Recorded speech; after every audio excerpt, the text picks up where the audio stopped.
even more so working with this network of early career researchers and fellow HDR and PhD students.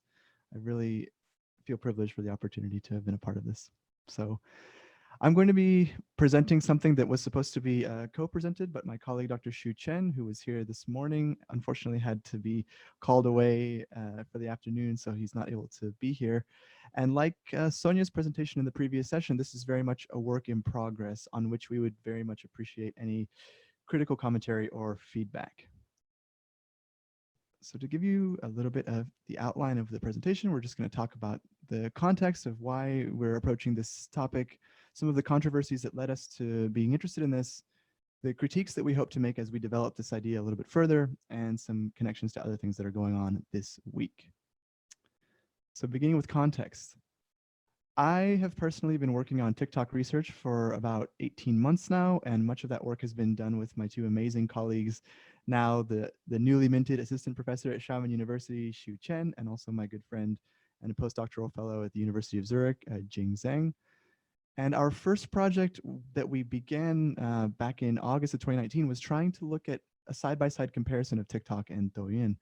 And in the course of doing that project, many other ideas and research directions popped up, including this focus on just Douyin, looking at how patriotism can be constructed and mediated through short video. One of the other potential new directions that came up, and this was Shu's idea, was to look at the ways in which discourse surrounding the platform itself internationally seem to often focus on the Chineseness of the platform. And so in earlier conversations, we were debating whether or not this was something that we wanted to explore in terms of xenophobia, platform racism, which is something that colleagues of mine here at the Digital Media Research Center in QUT are looking at. And we ultimately landed on calling it sinophobia. Platform sinophobia specifically is the concept that we're hoping to advance, building on some other theoretical work in this area, which I'll get to momentarily. But essentially, the idea of sinophobia is nothing new. This is a slide that would have been presented by Shu, so I must confess I haven't actually read these books or studies, but Shu put these here to contextualize and historicize xenophobia in international and Western societies, beginning over 200 years ago, ramping up in the 1940s as the rise of communism and the Cold War were taking place, and also in more recent times as a result of the rising economic and political or soft power of China. So that in itself is conversation fodder that we had been discussing, but that was also taking place around the time, as many of the wonderful presentations in this session and earlier sessions have mentioned, when there was controversy surrounding TikTok. This is a photo that Shu actually took outside of his apartment in the midst of having a conversation about some of these kinds of ideas. It was almost like we couldn't escape the political aspects of the controversies surrounding TikTok. And again, another dimension that we may try to explore with this this research project, it could be in the realm of a controversy analysis, which again, colleagues of mine here at QUT are working on, but we were hoping to do more of a theoretical piece rather than something empirical. We wanted to conceptualize controversy surrounding TikTok in this platform xenophobia in terms of the platform itself and also the politics. So on the platform side of things, we're looking at the fact that TikTok is not groundbreaking. There were certainly platforms that came before TikTok that were doing short videos, such as Vine internationally, and of course, Douyin and Kuaishou in China. But looking at TikTok as though it is a relatively newish technology, there are historical precedents for the ways in which controversies follow new technologies. For example, portable hand cameras invited concerns over privacy, the ability for users to post their own video content on platforms like YouTube brought concerns of intergenerational divides and the prospects of new forms of cyberbullying. And indeed, TikTok has raised these kinds of considerations over privacy of underage users and different types of content moderation. These discussions aren't necessarily new, and it's again something that we were intent on doing with this project, with this article, or whatever we end up writing, is to really place these controversies in their historical context. And then on the other side of things, there's the political dimension of the controversy. So also the broader uh, disputes or tensions between China and international nation states such as the US and Australia. As Professor Hai-Ching Yu mentioned in her earlier keynote today, there has been a down spike in sentiment towards China in Australia, or relations between Australia and China have kind of hit an all-time low. And this is kind of fueling some of this rhetoric that seems to position TikTok as a distinctly Chinese platform.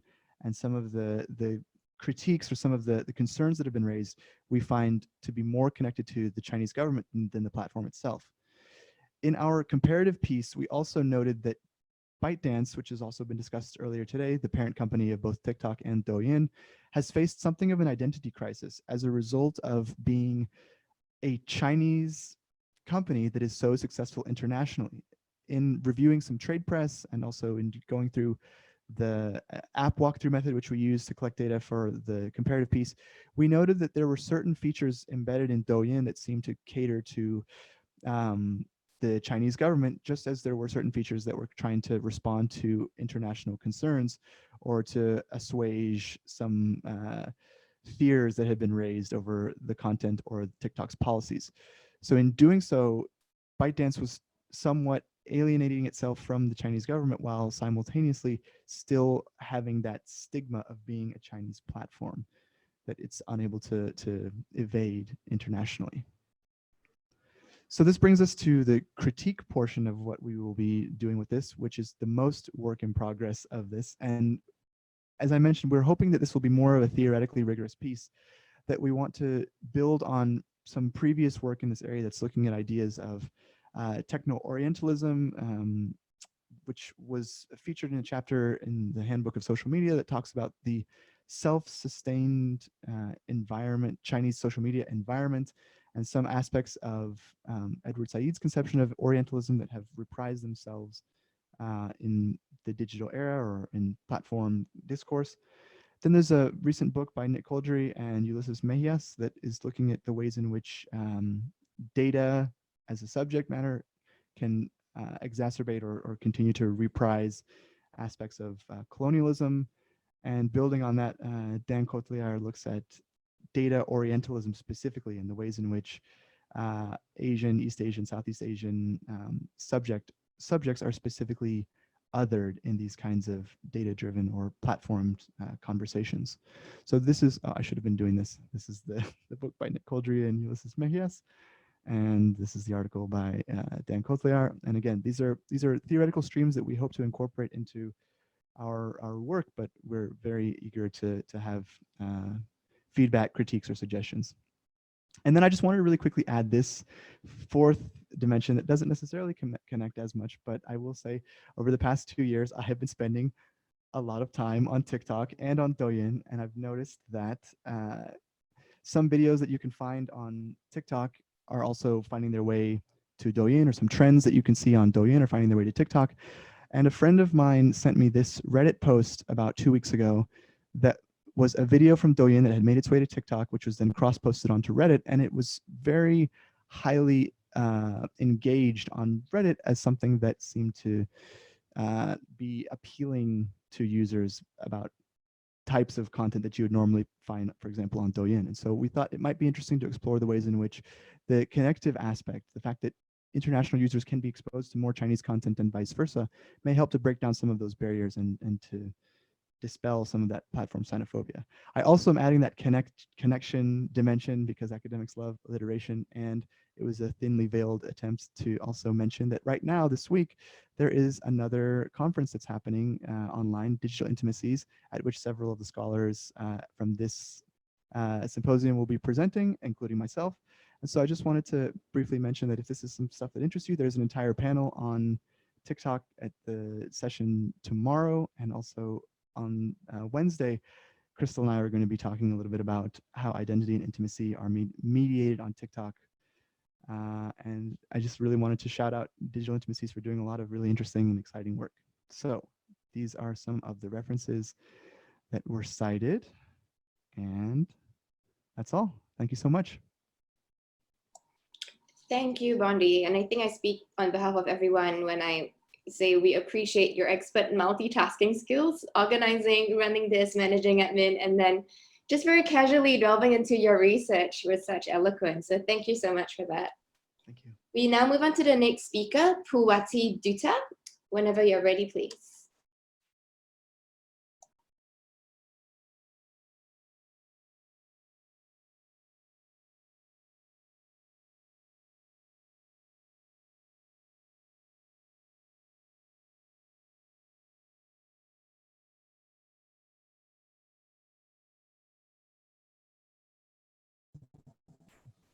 Hello.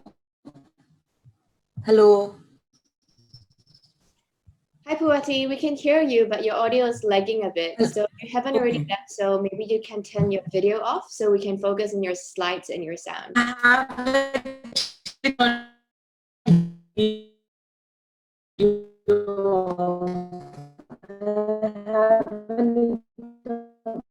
Little bit of internet connectivity issues here. Can you hear me now?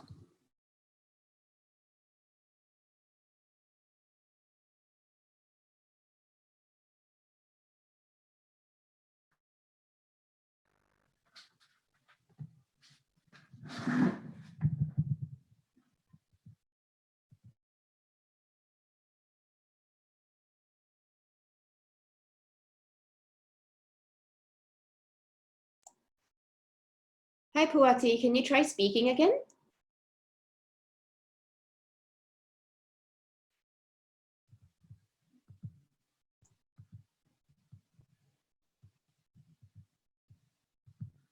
Am I audible now?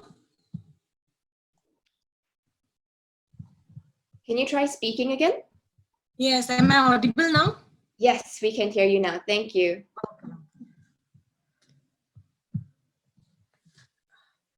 Hello everyone, my name is Poti and I'm from India, from the state of Assam.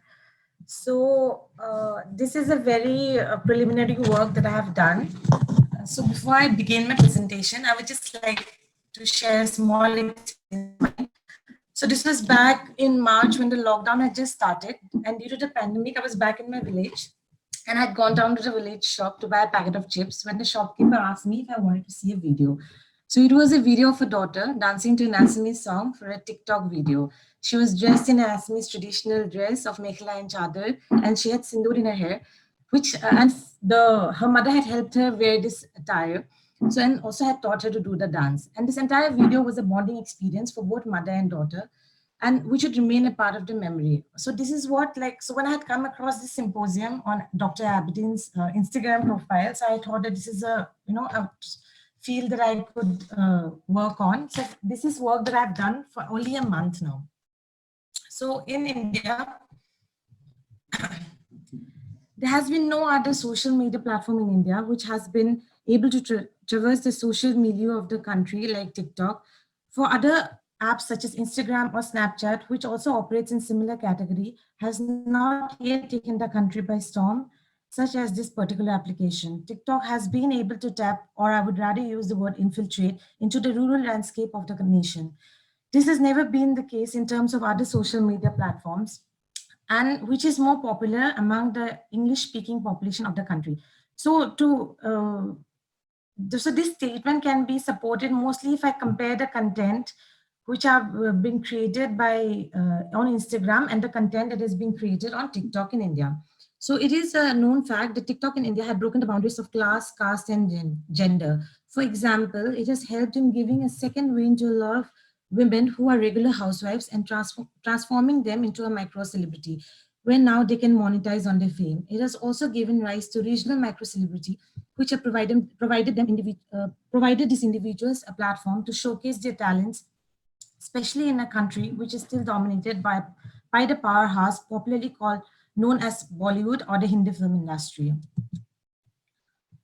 Looking at it through the lens of celebrity formation in the country, it has given a platform to the subaltern where one did not need to speak proper English, did not have to look a certain way, that is, have fair skin, which is an obsession in They did not need to have a particular background in terms of family or education or gain success to gain success. In such manner, this app has proved to be a democratized platform in a country riddled with many social boundaries, societal boundaries. So the main focus of my presentation here is mostly to look into how TikTok has been appropriated in the daily lives of children. But what I have done here is I have only done my research on one particular area in Assam, in India. So before I continue my presentation, I would just like to introduce the area so that you can understand how to situate the research better. So Gilamara is a village which is located in the district of Lakhimpur in the state of Assam. The state of Assam lies in the northeastern part of the country, popularly known as Northeast India. For those of who are unaware of it, it is a region in India which have since decades had several issues related to insurgencies, ethnic conflicts, and also revolutions against the mainland India. Due to such activities, internet access to these areas, this area has always remained a lesser developed area of India, and also internet access to this area has been a very recent introduction, especially after the telecommunication giant in India, Reliance Jio, introduced 4G into the market, where now villagers can afford to use internet as a part of their mobile data plan, which had been previously very expensive. The introduction of cheap smartphones in the country, especially at present by Xiaomi, Realme, Oppo, Vivo, Samsung, has allowed villagers to buy smartphones as they could get one for rupees 6,000 or even lesser than that. So the Assamese community in itself, they have an ingrained nature of dancing and singing to the folk songs of Bihu. And if you ever come across an Assamese, you would know how much they love Bihu. So Bihu is a harvest festival and is accompanied with its own folk dances and songs. TikTok has been able to tap into this feature due to the inclusivity of the app in including regional languages, one of which is Assamese. So for the people here, the fact that they have access to popular Assamese songs of the region have led to massive success of this app in this part of the country. I'm sure this story would also be similar to other regions of India if more research is being conducted in that area. The other reason is the access to songs and dialogues also of their own regional singers other than Bollywood, as this has also helped the users in this region to adapt to this app more easily. And also Bollywood is also not very popular in this region in compared to the Hindi speaking wealth of the country. So TikTok has been appropriated in these regions by parents through various ways. So this is by watching videos, helping the child dress up, or create videos. They would take them to the mustard fields, paddy fields, to the river banks in the villages where they would film videos. And such landscapes are common in rural TikTok users in India. So the parents had various expectations out of this interaction, a platform for the children. So some believe that it's a platform for the children to be creative, to develop talents such as dancing.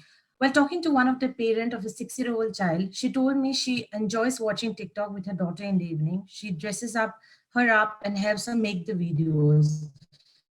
There's a family of her and a sister-in-law and their kids, as both of their husbands live in other state as migrant laborers. She's happy that her daughter is learning how to dance, and it's not a good talent, and it is a good talent to acquire. So some others, they do it for bonding opportunities. Like a mother, she told me that during lockdown, so when the lockdown had started, she would help her daughter make TikTok videos and said that this would help her bond with the daughter, with whom she would want to develop a relationship. And because so that they would have a more transparent relationship. This opportunity allowed them to spend more time together and help them better their relationship. A platform, so there's another expectations where they feel that the child can have her own agency, where a father of another child told me that he allows his daughter, or he helps his daughter create TikTok videos, is because he believes that it helps her be smarter, perform in front of an audience, helps her in developing her dancing skills. She has developed her own sense of style, fashion, and he believes that everyone should have a sense of style that everyone should have, and this should be instilled in them from a younger age. And he also added that it is frowned upon by some other people, but then he considers this to be a healthy habit.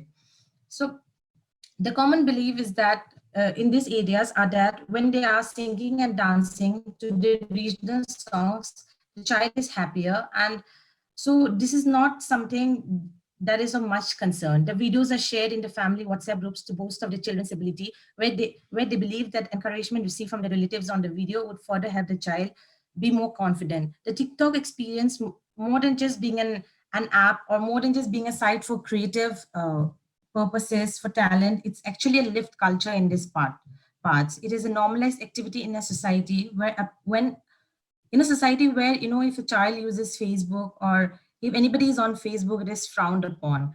But TikTok has been fully embraced and enjoys a different status as a different platform where one could hone their skills, talents, and showcase it.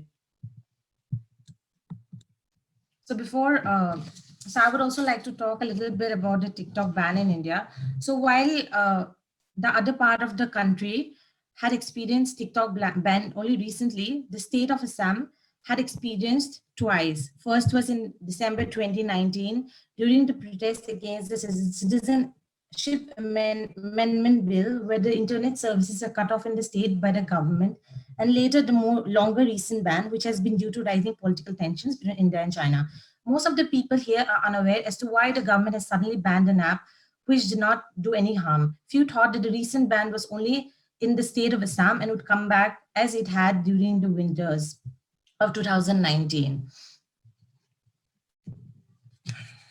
So what happens after the ban is that they have, since it has become a part of the daily activity, so there are psychological effects to the child in it. So these children are in emotional distress. So most of them would, where they stopped eating food for days, they cried, and they were used to a sort of life, used to a sort of digital culture that was happening in their area, and then suddenly it just came to a stop one day. So the coping mechanism just did not kick in then.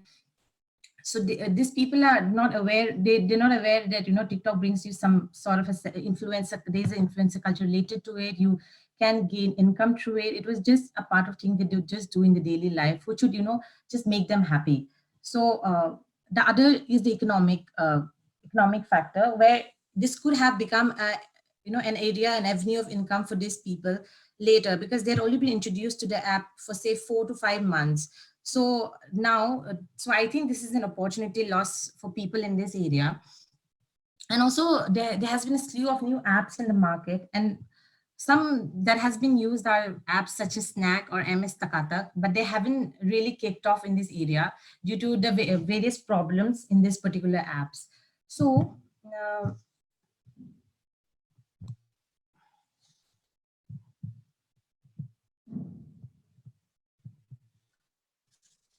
in conclusion, I would just like to conclude my presentation by some bigger questions that would have come into effect if the app would have been continued to use in this region. So most of these people, they come from lower income brackets where the parents are first time internet users. They're not aware that the child could be exposed to to different contents. So they do not have any idea regarding such issues. They not know about security concerns in terms of privacy, in terms of sexual predators, or most of them are even unaware that there is an alternative career opportunities to it. So if this would have continued, then it would have been interesting to see how this first generation of internet users in rural India would bring about changes in the social fabric of the country.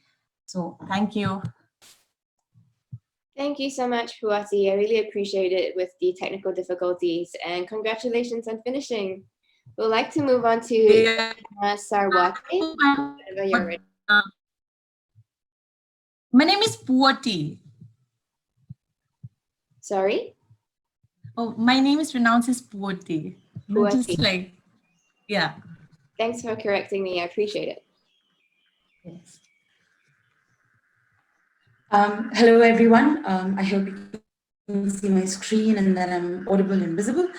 Well, first of all, thank you so much, organizers. This is a lovely platform for early career researchers like me and Bhavati to be able to share our work, which is work in progress. I'm also very thankful to the lovely presentations that we've seen already. They're quite, the eye-opener, and I look forward to the rest of the presentations. Just a little background. Like I mentioned, this is the work in progress. This is part of my doctoral research work with Professor Usha Raman at the Department of Communication, University of Hyderabad, India. And I got interested in young people in social media and what they do online, although I do not like to look at them as binaries of offline versus online. Because when I looked through news in newspapers or in television, the discourse in India is about technopanics and tips. So when there's something large happening like the Blue Whale Challenge or the Momo Challenge, immediately, there'll be journalists running around looking for sound bites or little bites that they can publish in the newspaper, which will give parents tips, which will alert them against young people using social media, which is very contradictory because the other aspect of digital and social media is quite celebrated. So when they're infants, there are parents who love sharing, who create their social media accounts when they don't even have the ability to consent for it. And they also encourage children as they grow older to interact with IoT like Alexas and Dots, or be able to code. Like recently, there was this controversy regarding a platform called White Hat Junior and the kind of advertisements that it was running, which was encouraging younger and younger children to become coding experts for God knows what end, assuming that everybody could be a Mark Zuckerberg or whatever. So when you look at this scenario in mainstream media and representations in media, and you turn to research, the kind of industry research that we find is very broad-based. It will give you large-scale numbers, sometimes feeding the technopanics, which they then go on to talk about large metros or tier 1, tier 2 cities and towns, where they're talking about how so many number of people, how so many percentage of children, adolescents have access to the internet and to different social media platforms. Similarly, they also try to alarm us by talking about underage use, which is quite, it sort of feeds into the technopanics, but it also kind of makes parents alert as to which platforms are good for you, which platforms are bad for you. And to sort of spin it on its head, you have younger parents and children who cannot do without YouTube, for instance, while they are eating. Now, when we turn to academia and other kinds of academic research, there's a lot of dependence on global north, whether it's related to theories or methods or which sort of ethics to follow, how data is analyzed, how data is collected, which is why I feel that there's this need for in-depth qualitative ethnographic inquiry, which stems from the global south itself, which is why I'm very happy to see the kind of work that is being featured here today. And that was what our endeavor was. I tried to capture young people's social media lives, and I also tried to foreground their voices. To tell you about my doctoral research, I interacted with young people in the age of 10 to 18 years over the last year before COVID struck. And what I was doing was I was mapping access, users, practices, experiences online. I also asked them questions about privacy, safety, literacy. And it was interesting to see how they, framed, their narratives. I've collected rich, exhaustive data using qualitative ethnographic approaches, and I've employed multimodal methods. So the one thing that I did was I did in-depth interviews with young people. During the interviews, at the end of it rather, the participants gave me a guided tour of their social media profile or their accounts or handles. And then at the end of it, I requested them to follow them, and they follow me on the particular social media platform of their choice. So interesting to note here is that a lot of people prefer Instagram and TikTok. And I think there was this once when a participant told me that Facebook is for old people. So going back to the tweet that Dr. Abedin mentioned, that I'm feeling younger and older at the same time. Yeah, I mean, Snapchat is popular as well, but it's largely popular for filters. There's a certain sense of a threat to safety and privacy when it comes to Snapchat and using Snapchat. But compared to that, Instagram is preferred by slightly middle to higher income participants, whereas TikTok is much preferred across the board. I also realized one thing in my preliminary findings is that slightly older children, adolescents prefer Instagram, versus younger children prefer TikTok. Moving on, sorry, I have a hoarse throat. Uh, what younger children told me about their practices on TikTok was that they love following celebrities. And in fact, they had serious recommendations for me to follow celebrities as well. They love trends. And I think presentations before me have highlighted that there are several challenges, duets, lip sync, karaoke options that TikTok offers you, which young people love. And they also like creating their own communities. So why my presentation is titled so, that they've transitioned from viewers to makers, is they initially look at different social media platforms and zero in on a particular favorite platform. So a lot of my younger children, between the age groups of 10 to 12, told me that TikTok was their favorite platform because it captivated their interest in terms of what kind of content was available to view. And beyond that, it allowed them to become makers and showed how their creative pursuits could actually be content that they could put online, create their own community, and have followers and people interacting with them. So I have people who are gamers, participants who are gamers, participants who love dancing, who love singing. There are artists who love drawing and painting, and they've all found ways in which the affordances of TikTok can be used to share their creative pursuits online, which is why I say that at least in my study, it's a platform for everyone, irrespective of class, caste, and gender. Boys love it, girls love it. Like I mentioned, irrespective of higher income, lower income, class differences. And in certain cases, given the fact that I made it a point to address these diversity differences and involve different kinds of participants in my study, I could say caste as well. Unfortunately, it was banned in India on the 29th of June 2020, which means that they did not have access to the platform anymore, not even their archives.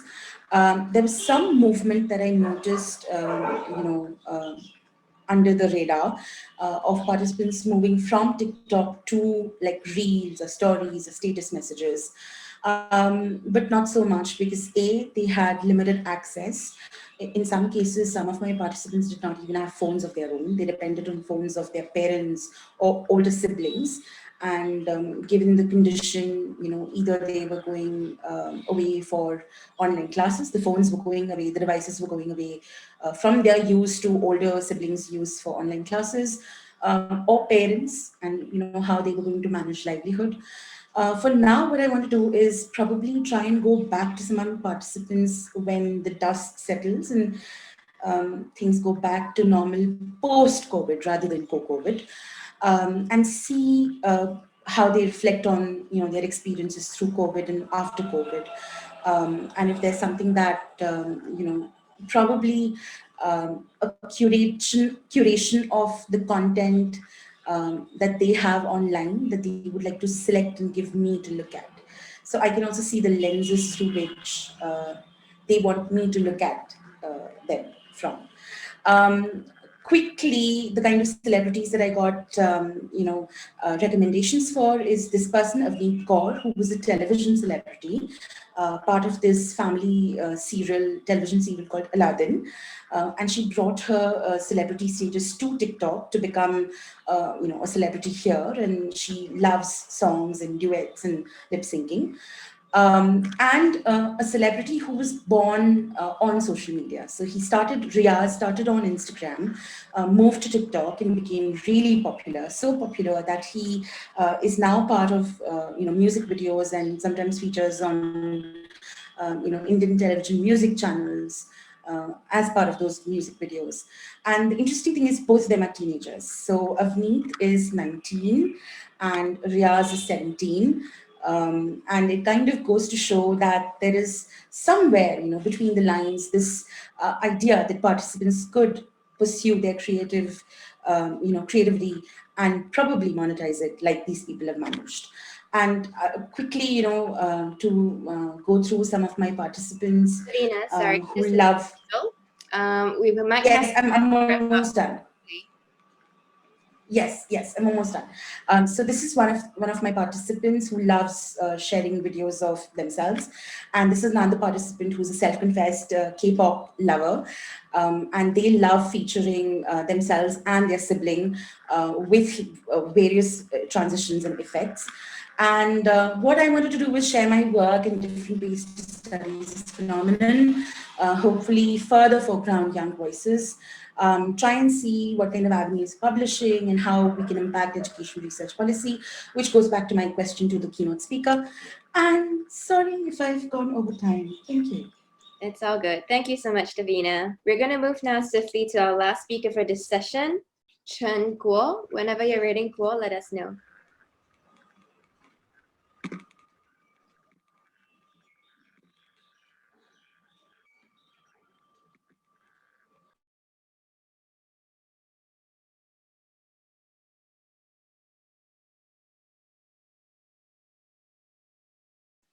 Hello, can you hear me? Yep, we can hear you, but you might want to go to the start of your slide deck and then start sharing your slides. You can see my slide, right? Yep, we're now looking at part 3, methodology. Yep, cool. Okay. First of all, I will give you one of the brief introduction about myself. Greeting from China, and I'm still during my quarantine time. And my name is Chen, one PhD candidate from Curtin University. My PhD project is about how the third age in China optimize their retired life by mobile use. Today, I will continue the idea of third age and bring some rough ideas of intergenerational interaction on TikTok through the meme 雪花飘飘 and trying to explore how the image of the third age in the Chinese diaspora has been presented through the meme. Here, I prefer to add one more sentence. Third age is a concept proposed by Leslet, which means people around their retired age, but still very healthy. So it is different from the meaning or concept of the aging population. Okay, now let's start about the topic, the presentation. The topic of my presentation is intergenerational interaction on TikTok and, and the image of the third age in the Chinese diaspora. So far, I haven't got a clear idea because I just studied the idea in November. So any ideas and advice after my presentation are welcomed, especially for the research question, because I do want to make it sharper and more straightforward. My presentation will contain 3 parts. First, let's have a look about the research question. What image of the diasporic Chinese third age has been shown based on the intergenerational interaction through the meme 雪花飘飘 on TikTok? I have highlighted several keywords here. I have highlighted several keywords here, but first of all, before showing the video about the meme, I'd like to explain why do I want to focus on the image of the Chinese diaspora on TikTok. Several reasons below. First, today, Nick Laudry, I remember Nick Laudry has written one sentence in his book.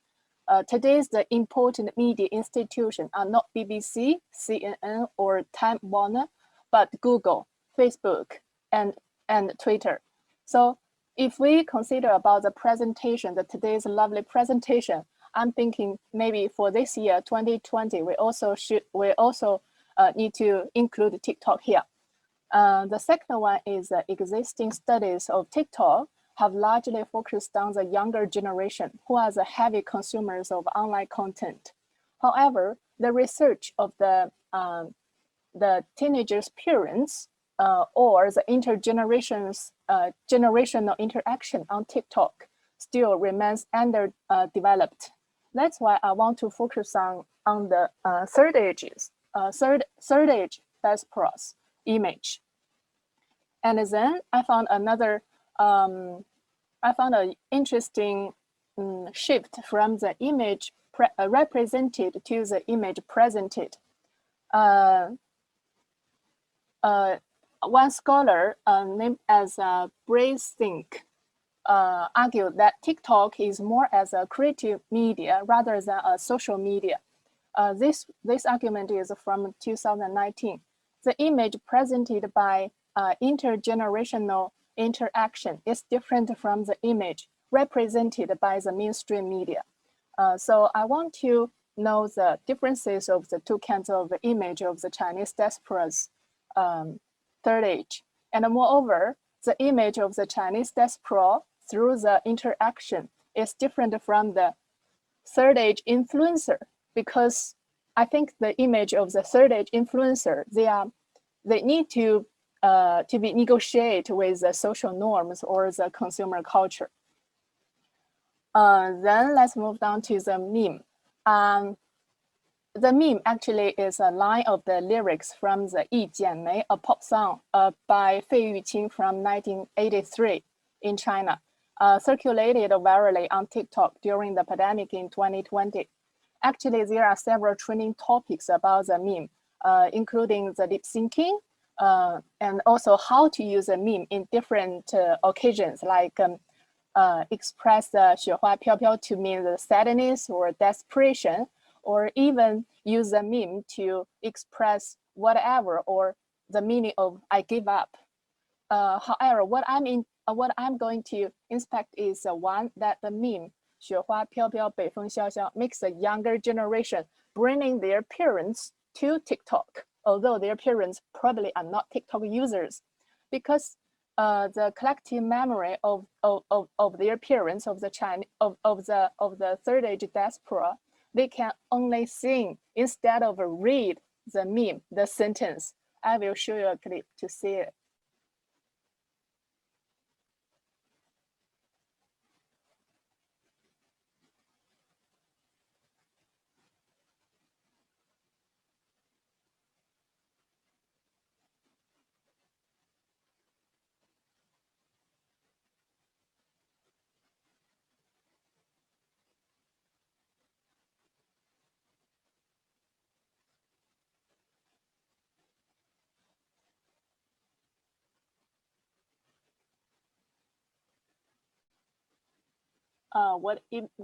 Which page are you seeing now?